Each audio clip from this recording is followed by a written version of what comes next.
Love, Holmesy, is how you become real.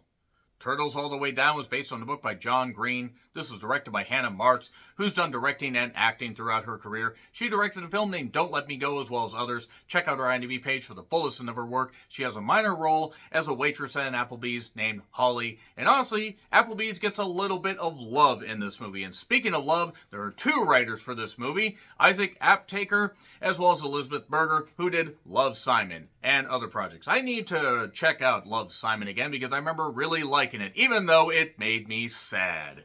Speaking of movies that can make you sad, this centers around Asa, who's played by Isabella Merced. Yes, the one that was in the live-action Dora the Explorer and has actually branched out and had some roles that have gotten quite a bit of praise.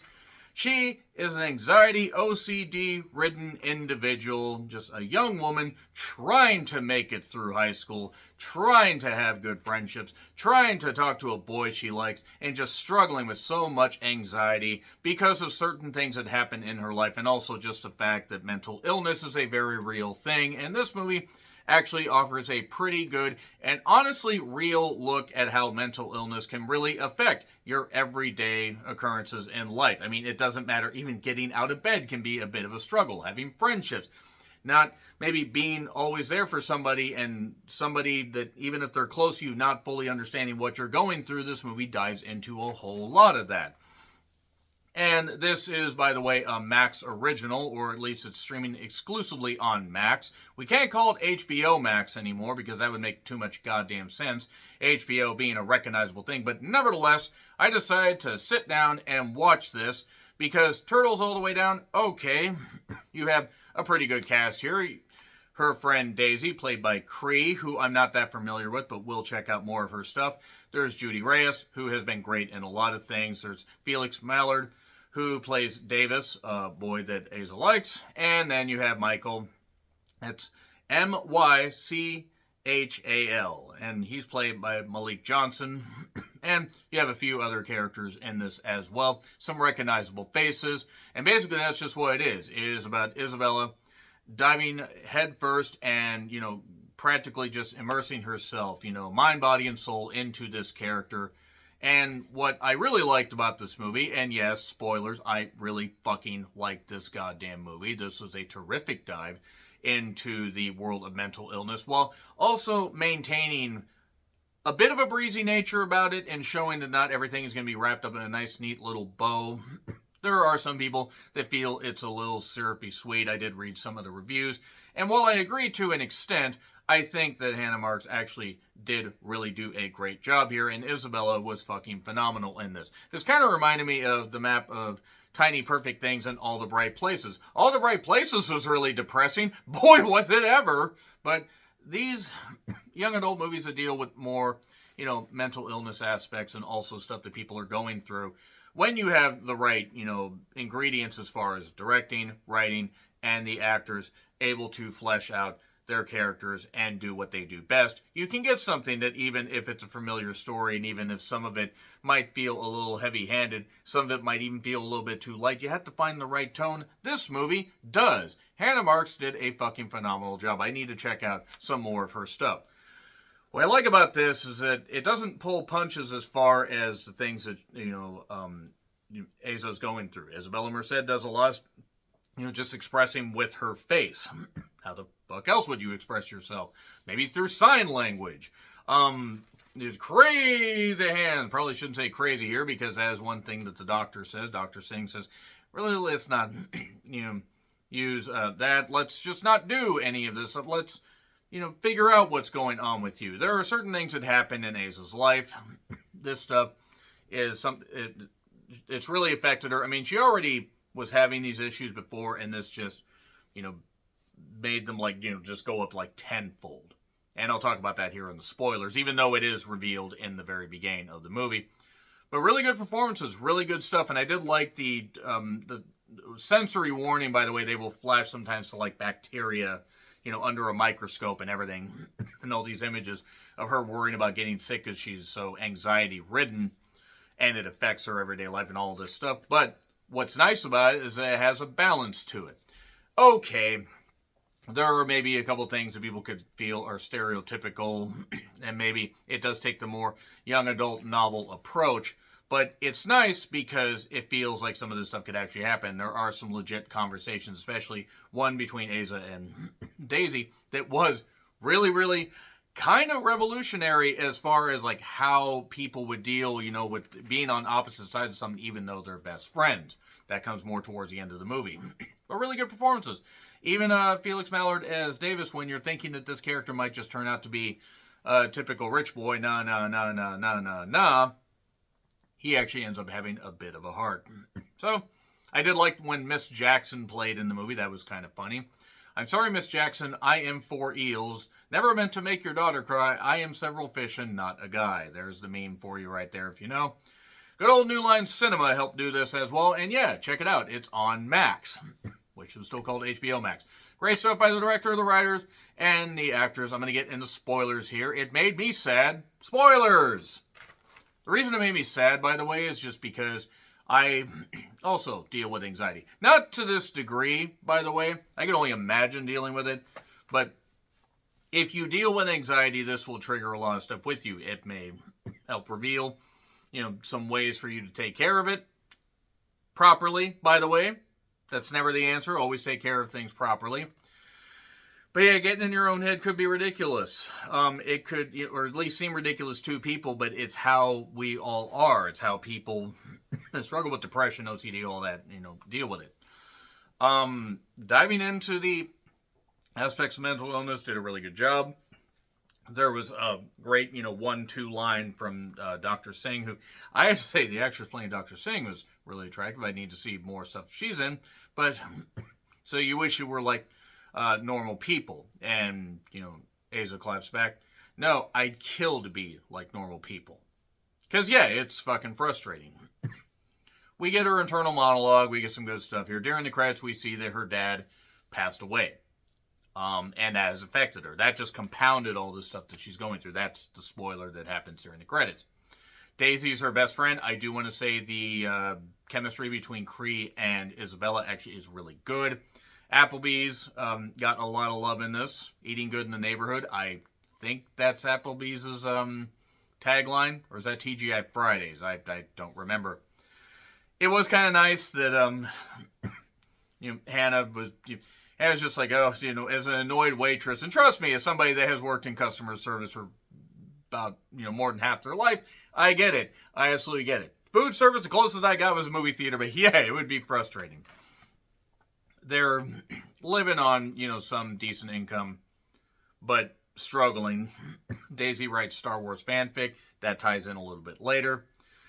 And there's a $100,000 reward because Davis's dad went missing. He had some possible scandals following him. So this will lead to his capture or whatever. There might have been some embezzlement money stuff because he was really, really rich. And then Daisy comes up with a bright idea. Let's go find this camera that you said you saw him install because you went to summer camp one time with Davis. You guys had a camaraderie. And he invited you to his 13th birthday party. So let's go find this camera. The camera has Bluetooth, conveniently. And then the guard manages to find them after they connect to the Bluetooth. And he says, well, if you don't know Davis, I'm going to end up calling the police. Fortunately, Davis remembers her. And Davis knows his dad was a bit of a shitbag, but still wants to know where the hell he was. And turns out Davis is actually smart. Not just a rich boy, not just spoiled and everything. Then, seen a little bit later, Michael it kind of alludes to wanting to not interrupt the friendship circle, but she's like, oh, I don't really think I could date anybody. Aza says, no, actually, I wanted to ask Daisy. Oh, yeah, go ask her. See, that's logical if you don't want to date somebody. That's actually logical. I wrote down several times on my notes, how dare you be endearing? How dare you be endearing? This movie's great. It's really, really great. So, a romance develops between her and Davis. That's actually really sweet how it goes on. He's understanding of her plight. He ends up actually, saying, I hope you're not just here for the reward. Daisy and Michael hook up while trying to do some snooping.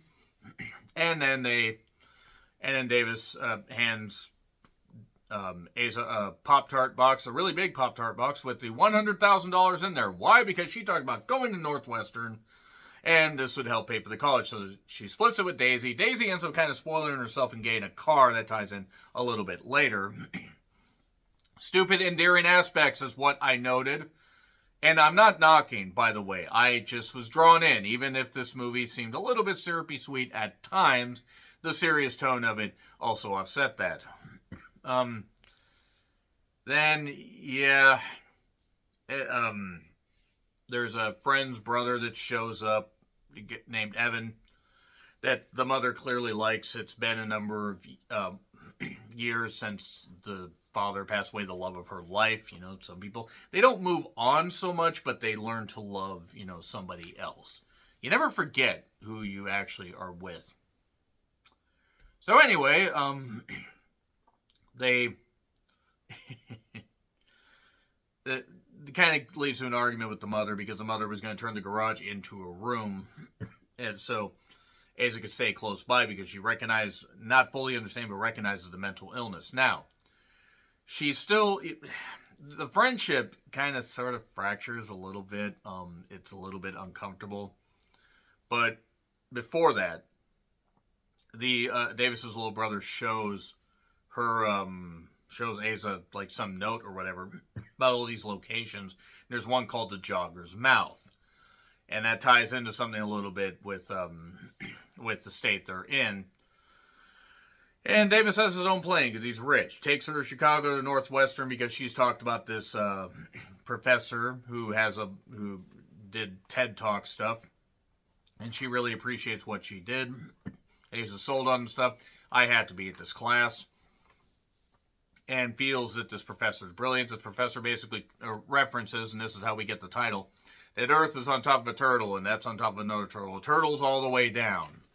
You know, like, you're not a Matryoshka doll. You are who you need to be, and you can grow, you can do all this, but that doesn't mean you're small and insignificant. And that's the thing, you get in your own goddamn head, and you deal with that shit. And she finally kisses Davis and everything, and even though the bacteria, all these worries and everything. Well, that's not all, it's not all great, because, yeah, Asa kind of goes off on her mom, saying, you don't think I can live on my own, all this.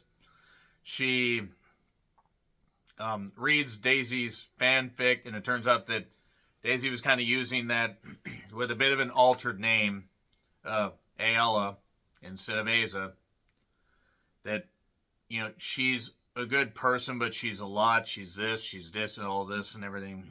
And that, you know, she's a bit, you know, she's my best friend and my greatest burden and all this.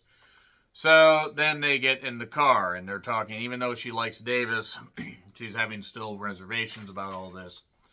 And she even has one point where she eats hand sanitizer to clean the bacteria out of her mouth while in the plane. And then we go to where she's talking to Daisy. They get in a car accident. I mean, that fits. They both don't die. Don't worry, they're fine. But that car was her last connection to her dad. And it really affects her. She also gets a lacerated liver. She's worried about the bacteria. She tries eating more hand sanitizer because she can't get out of her own head. I'm not making fun of that. That's literally what happened. You're not possessed by a demon. Her internal monologue says you are the demon. Dr. Singh comes back again. Good character. Beautiful woman. Anyway, she basically ends up saying, let's work on some stuff. Let's work on this type of therapy. That medicine doesn't work. Let's work on another medicine. Let's figure out a way to help you not hide who you are, but just live. You want to live. Clarence, I want to live again. And Davis leaves some flowers for her. She gets him to come to Applebee's. They're talking a bit. She still can't be close to him, and he feels that he needs somebody to be up close. You can only be patient for so long, and sometimes if things don't work out, that's fine. And it's not that he doesn't care about her. He obviously does. We see that at the end. The mother says you can go to college. And, but then, you know, Asa suddenly realizes, shit! Yeah, by the way, I got $100,000 and I split it with Daisy. Wait, what? So, Daisy had been talking a little bit earlier about Michael having a show, an art show, because he does art, in some dirty tunnels. So she gets all dressed up. She wants to go see Michael. She hasn't really been texting Davis as much. And she ends up talking to Daisy, and they have a really good heart-to-heart, where she says, "You're a good person. What the hell's wrong with you? Like, you did nothing wrong with you. I've already forgiven you." Oh, yes, and then they find the jacket that the dad had at the, among all this wreckage. The dad jumped. The dad jumped. Because something really bad happened. He jumped. And then she told Davis. Didn't want some random detective to tell him. And yeah, it was rough. It's never the answer, but goddamn. 2 months later, they're cleaning out the garage. They're still doing some stuff. Davis shows up with a painting, but also says that we're going to go to a place in Colorado for so his brother can go to a school. He's a good brother, is what she says. And they're all talking. And who knows? They might end up reuniting at some point. We don't know. They obviously do care about each other, but life goes on. Oh no, how life goes on. And Daisy says she will be loved, like that. Like that Maroon 5 song. I think that was Maroon 5. And good montage. It'll be a struggle. Won't be easy. I'll be there with you. Yeah. Okay, so it was sappy. They got me. So bravo, Hannah Marks. Bravo, Isabella Merced and others. Cree playing Daisy. Good stuff. Good stuff. Atypical at times? Sure. But put through a proper lens with somebody that understands the assignment and the subject matter, it works. A+. Might end up being on my favorite films of the year list. Probably. Not sure how high. We'll see. It's only May. Agree, disagree what I said. Like, share, subscribe, Twitter handle in the description. I'm John Retlin. I'll see you soon.